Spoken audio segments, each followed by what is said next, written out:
FSN Radio. It's all about what's next. Go to financialsurvivalnetwork.com and sign up for your free weekly newsletter. You'll also get 3 free reports. The Financial Survival Network. It's all about what's next.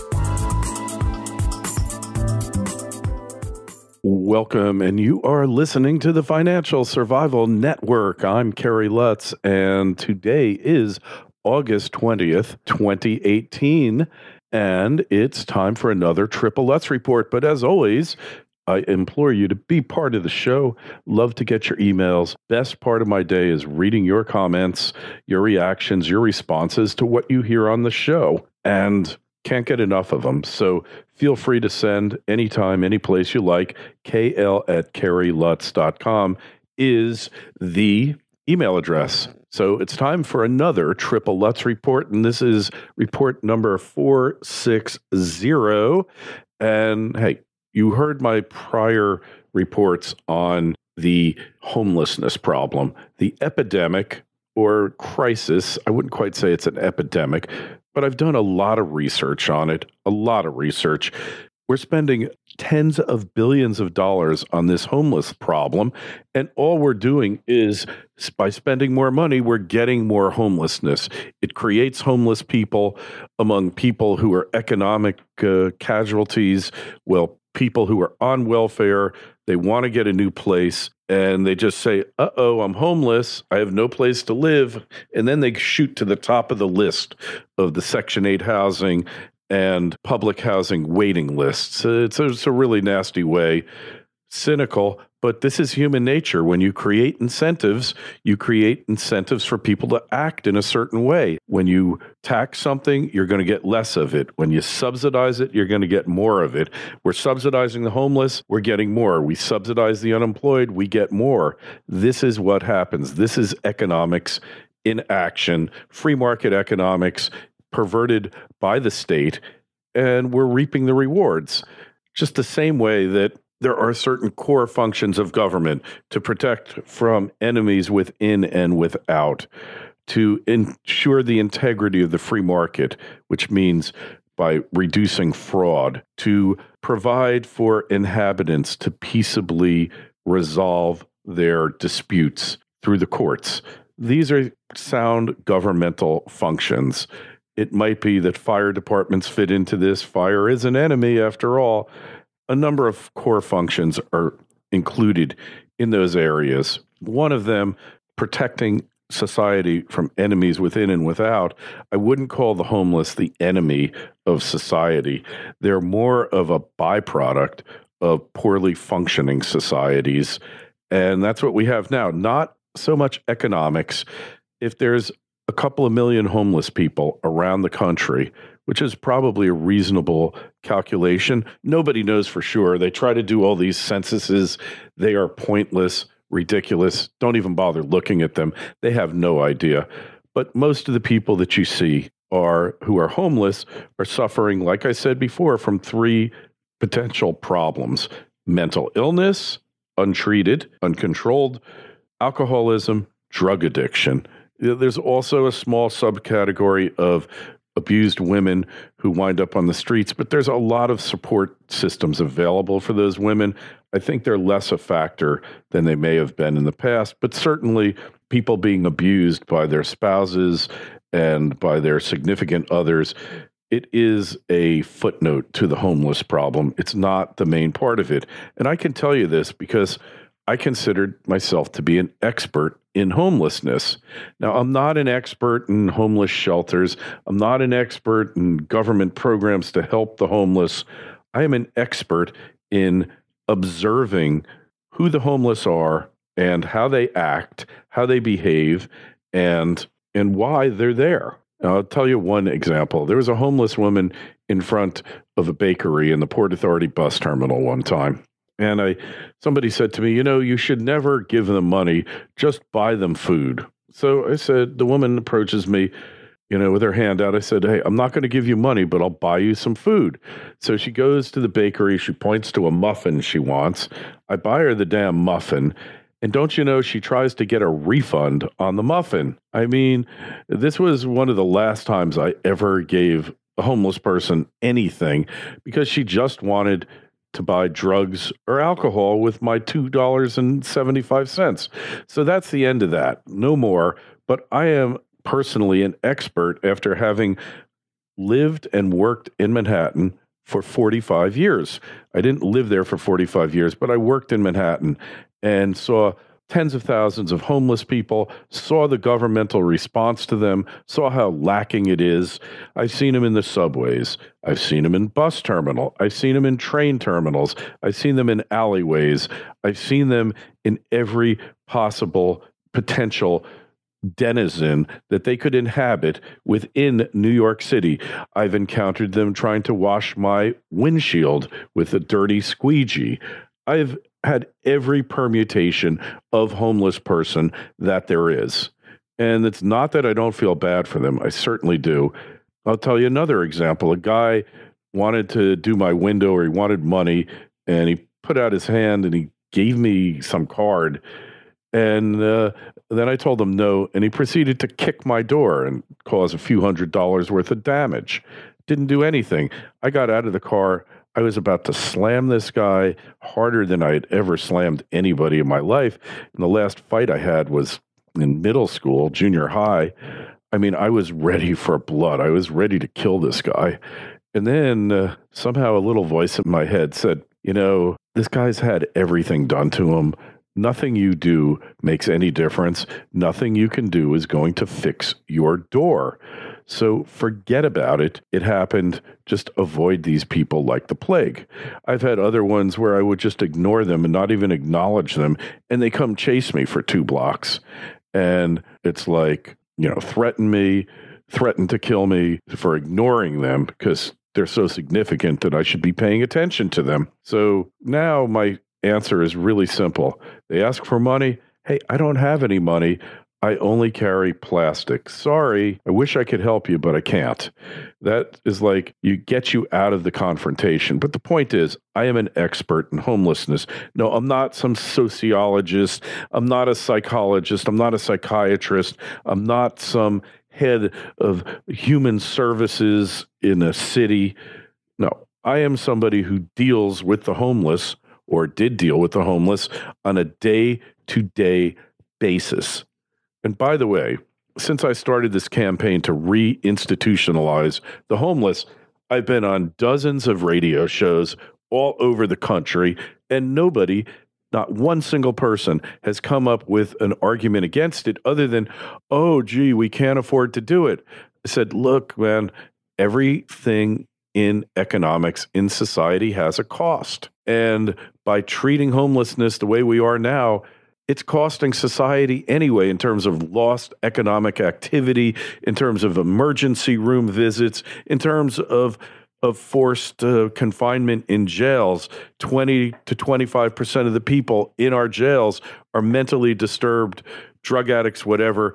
It's a public health problem. It's not an economic problem. Get that through your head. So if you really want to help these people, you got to confine them. And like I said, all the 3 aspects of the homeless that we are concerned about here, like I said, the people who are the economic casualties, transitional housing, give them money, give them vouchers so they don't have to lose their current residence, prevent the homelessness from happening. But you darn well have to be very, very vigilant about it because you don't want to give people free money that enables them to screw the government and the rest of us, which they will. So maybe in some ways you're better off providing for charity to do it. But these charities, so many of them are scams. And even the ones that aren't are flourishing because of the current government policies that create more and more homeless people. So nonprofits are not the answer to curing the homeless problem. The homeless problem, direct result of uncontrolled mental illness, alcoholism, debilitating alcoholism, and chronic drug use. Those 3 things. And in those 3 groups, there's two groups in each group. Those who can be helped to become sane, help to become sober, help to become clean off of drugs. I don't know what percentage they are. It could be substantial. It could be as high as 35, 40%. And then you have the other which is the incurable people, the people who will always be drug addicts, who will always, you cannot control their mental illness. They've deteriorated to a point or the nature of their illness is so debilitating that they are unable to function in society, and they must live in a supervised environment, a locked environment. And the same with alcoholics. There are those who can go on the wagon and live normal, productive lives, and then there are those who can't. So the key is lock them all up, separate them, triage them, put them into groups who can be helped. And a lot of times you don't know until you do. A lot of the mentally ill, if they take their antipsychotic medication, that's enough and they'll be sane, but they have to be forced to do it. So if they refuse to do it, they're going to wind up hospitalized again. The key is keep those people in. Hey, you want to be back out on the street, you are going to come to a clinic every morning and get forcibly medicated, or else you're not going out. Hey, well, let's get these people jobs. And the best way to get people jobs is through LinkedIn. LinkedIn is our sponsor. Great. You know LinkedIn. You probably are a member of LinkedIn now. I mean, millions of you are. Hiring people is so important, especially today where you're really in a fight to find the best employees because unemployment has never been lower. And the right hire, can make a huge, huge impact upon your business. And that's why it's so important to find that right person. But the question is, where do you find him or her? You could try posting on the job boards, but can you really be sure the right person is going to see your job? Instead, find the person who will help you grow your business with LinkedIn. As the world's largest professional network, you and I go to LinkedIn every day to grow professionally, and you might even be there to discover new job opportunities. Look, I've hired and fired hundreds of people during my career. And I understand that to find the best employees, you got to go to where they already are. And 70% of the U.S. workforce is already on LinkedIn. And LinkedIn Jobs matches people to your role based on more of who they really are, their skills, interests, and even how open they are to new opportunities. This way, your job gets seen by more of the right people. Most LinkedIn members haven't recently visited the top job boards, but 9 out of 10 of these members are open, some of them extremely open, to new job opportunities, and you can only reach them on LinkedIn. That's why a new hire is made every 10 seconds using LinkedIn. Amazing, isn't it? And businesses rate LinkedIn 40% higher than job boards at delivering quality candidates. Look, I know the next time I hire somebody, and hopefully that won't be soon, but if I have to, I'm going to LinkedIn. And best of all, if you go to LinkedIn now, you just go to linkedin.com/FSN, you will get $50 off your first job post. You heard that right. LinkedIn.com/FSN to get $50 off your first job post. LinkedIn.com/FSN. Terms and conditions always apply. So getting back to our intractable problem of homelessness. So we have to confine these people. The numbers are in. It is going to be cheaper to confine them than it is to actually leave them on the streets.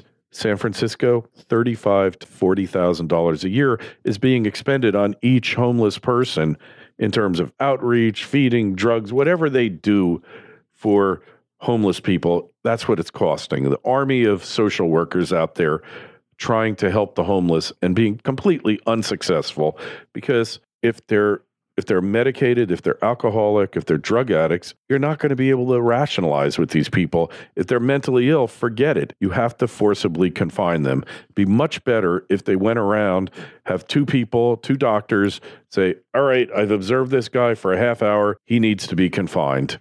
She needs to be confined. Just confine hundreds of them per day. Within 2 weeks of my program, assuming we have the space to take care of them, there will be virtually no homeless people living on the streets any longer. And then they can be getting effective treatment. So how do we afford these institutions? Well, we can go use former Army barracks.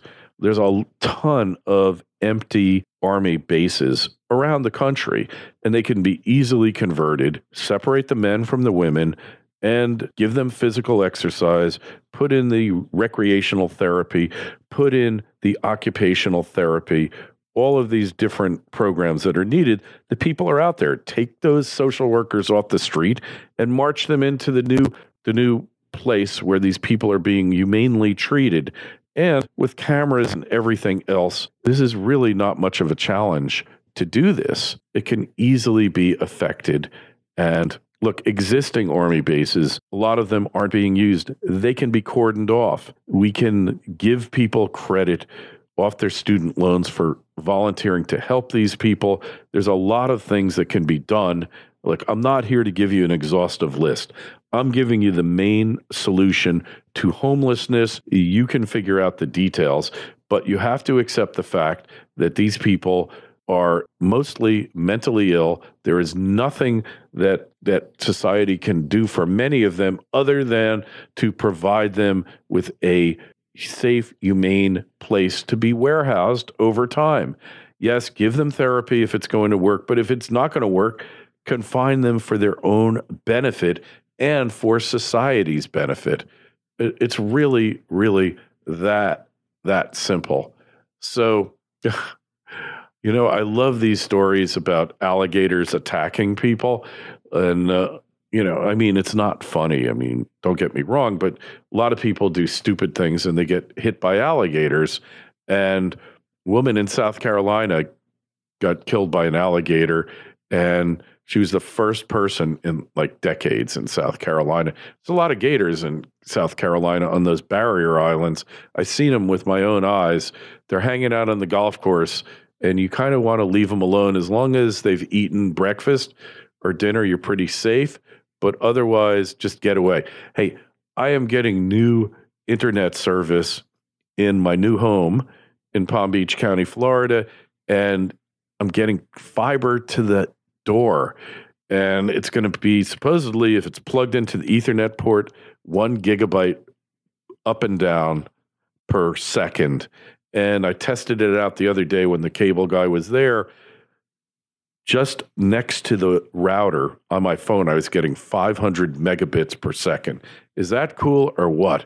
It's time for everybody to have a gigabyte. I think it is a human right, just like the right to food and shelter, just like the right to death and taxes. It is a human right to have the fastest possible internet service that man can provide.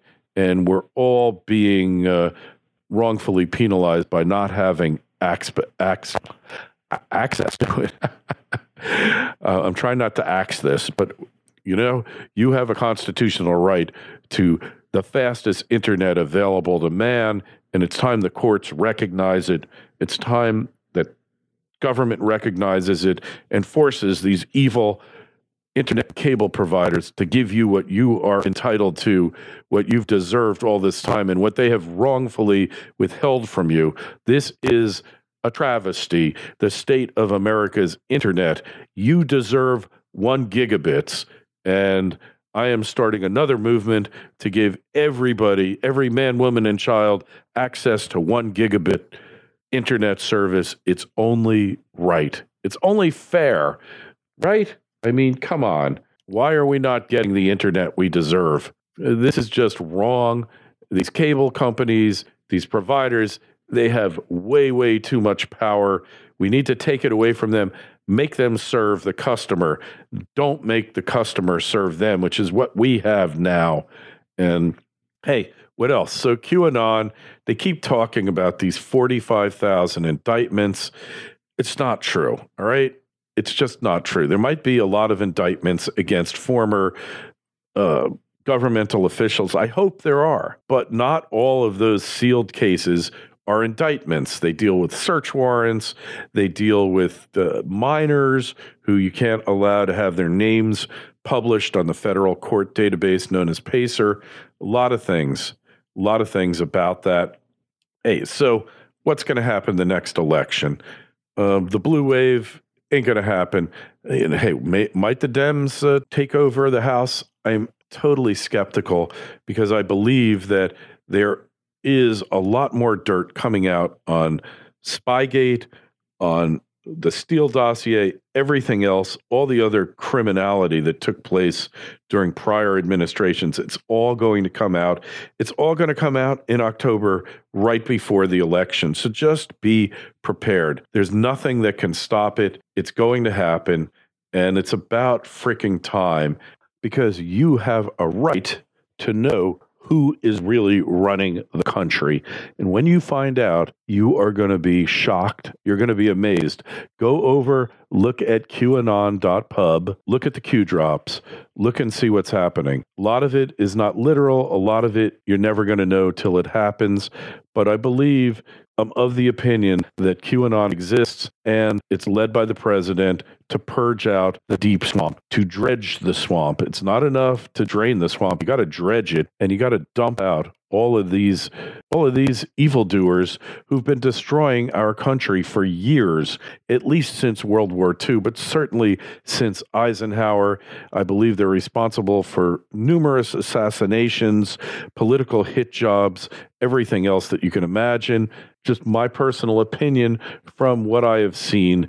Don't believe in coincidences, especially when it's your government you're talking about. When it comes to government, there's no such thing as a coincidence. Don't be deceived by them any longer. One of the things I love to do, and you hear me do on this show, is disassemble the news or disassemble the news. Reverse engineer the stories. Why? First thing you look at, why does a story appear in a particular publication? Then think, who stands to gain from this story? And then think about the relationships with the reporters, with the people who are supposedly leaking the story. Think about all of these things and then decide whether or not you believe the news. You're still going to get deceived. I do plenty. All of us do. You will too, no question. But think critically, look closely. Why is so-and-so telling me this? What is going to happen as a result of them telling me? Who is going to gain? Follow the money. Follow the interest. Who is interested in seeing this? Who stands to gain the most? You have to be skeptical. Don't take anything at face value, whether it comes from Alex Jones or it comes from me or the New York Slimes or the Washington Compost or the Collusion Communications Network. It doesn't matter. The Collusion News Network, ABC, NBC, nothing but crap, as they call it. And think about it. You need to question everything. Hey, I didn't mention this before, only in passing in one interview, but Alex Jones pretty much deplatformed on almost every site except Twitter. And the only reason that Twitter didn't deplatform him is because Jack Dorsey, the head of Twitter, is under subpoena to testify to Congress about shadow banning and about political discrimination that all of these platforms exercise. It's a real threat to your free speech, a threat to mine, a threat to democracy. And you can be sure that Trump is working on a plan to take care of them now. They're going to be so screwed over. They're not even going to know how it happened or who did it to them. Hey, it's like my theory about Justin Trudeau. Now, Trudeau dissed Trump, really dissed him, waited till Trump had left the G20, got up there and said disparaging things about him, and that Canada's been our ally forever, and how could we ever doubt little Justin? He's a man-child. So Trump doesn't strike back, although he did say some nasty things about the man boy Trudeau, but he's a master delegator. So Trudeau started on the moralistic, arrogant train with Saudi Arabia, and the Saudis, not the biggest trading partner of Canada. They've got investments there. And basically the kingdom said, you know what, Justin, screw you. We are going to break off diplomatic relations with you or protest. We're going to dump all of our Canadian investments and you can go pound salt. Now, the United States replied, hey, we're going to stand back because this is a dispute between the Kingdom of Saudi Arabia and Canada, and we have nothing to do with it. Now, look, this was a political favor from the Saudis to Trump. This is how the game is played. They're currying favor with Trump. So what's the best way to do it? Hey, the enemy of my enemy is my friend. The enemy of Trudeau is a friend of Trump, and they put it to him. You're never going to convince me. Look, Trump didn't collude with them to do this. They decided on their own, what's the best way we can get on the good side of Trump? Yeah, let's stick it to old Justin, who's been sticking it to us, bitching about our human rights record. This is a game of hardball. But have you seen one single news article explaining this to you? This theory? Now, it is a theory. I have no way of proving it whatsoever. But it's not a coincidence that Trump hates Trudeau, that Trudeau is giving crap to the Saudis about their human rights, pushing these Muslim Brotherhood detainees that Canada supports. They support the Muslim Brotherhood because we're all equal. All ideologies, all religions, everything's equal in the eyes of Justin Trudeau. So he gets them upset, and they say, we're going to get a twofer. We're going to burn that guy badly, make everyone in his country hate him, and we're going to hand off a nice little present to Donald J. Trump, who we need, who has forced us to reform and do things we don't like. We need America because there is no substitute. The Saudis are not going to China. They're not going to Russia. They can make feints to do so, but they aren't. It's just that simple. And they're reforming, supposedly. So you heard the theory here. You will never hear it anyplace else. But it is a theory. It's speculation. It's unprovable, but it sure does fit the facts pretty well. In law, you don't always have all the facts. And in law, you don't always have all the motives and motivations on why people have acted in certain ways. So what you're always trying to do is fit the facts to the motivation and the motivation to the facts. So sometimes from the facts, you can figure out people's motives, and sometimes from motives, you can figure out what might have happened. Now, you're never really sure, but you're always testing. You're testing your hypothesis to see if it fits. And sometimes it just falls into place and it fits. And this is one of those times where you just know the Saudis gave this as a gift to Donald Trump. What else do you get the man who has everything? He didn't need another apartment building. Melania did not need a shopping spree at Chanel. And it'd probably be illegal anyway for them to give her all these presents. Trump is not into watches or jewelry, so they weren't going to give him like a $500,000 Patek Philippe, which again, he probably would have to turn over to the U.S. government. He doesn't want it. He doesn't need their charity.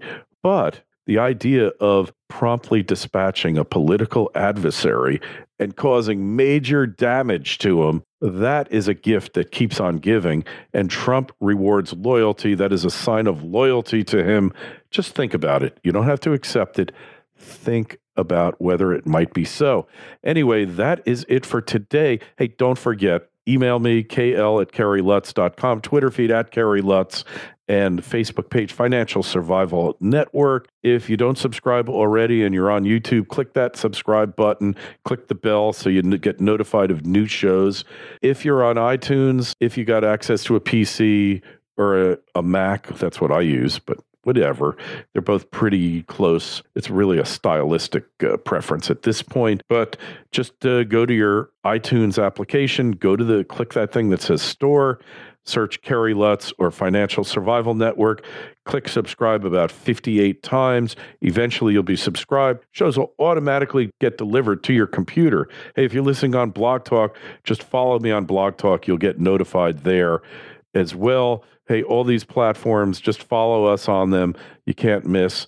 That's it for today. This has been another Triple Lutz Report. Kerry Lutz signing off.